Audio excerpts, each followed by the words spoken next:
At matapos gumawa ng kasaysayan bilang kauna-unahang Pilipinong nakasali sa Winter Olympics, nakauwi na po sa bansa si Michael Christian Martinez.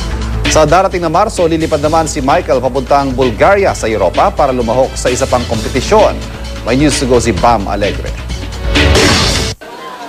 Nakabalik na sa Pilipinas si Michael Christian Martinez, ang pambato nating figure skater sa nagdaang Winter Olympics sa Sochi, Russia.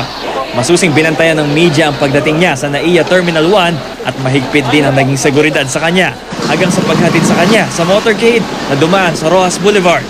Dumiretso siya sa isang press conference sa mall kung saan binigyan siya ng lifetime privilege na makagamit ng Olympic-sized ice skating rink. Sa panayam sa GMA News, nagpasalamat si Michael para sa lahat ng sumuporta sa kanya.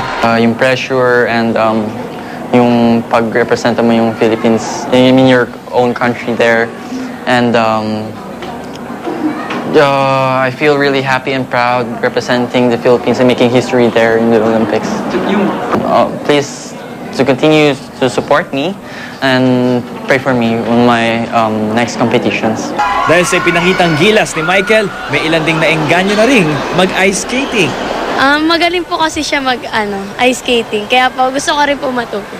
Napanood niyo si Michael Martinez sa Olympics? Paano kanya na-inspire para mag-ice skating ka rin?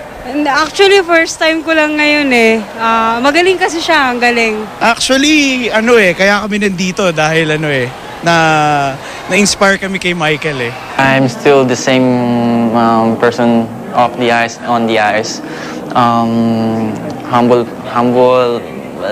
Every people that look at me, I just smile and greet them. Actually, tayo dito, talented tayo dito sa figure skating, talented tayo. Kung bigyan lang tayong chance, makaka-compete naman tayo sa iba't ibang competitions. At pag naturuan naman tayo ng, like from the other countries na punta dito, at pag kinuruan naman tayo ng techniques nila, we can excel. Matapos ang Sochi, Russia Winter Olympics, susunod na lalaban si Michael Christian Martinez sa Sofia, Bulgaria para sa World Junior Championship sa darating na Marso. Nung huli siyang lumaban dito, pang-5 ang kanyang pwesto. Bam Alegre, GMA News.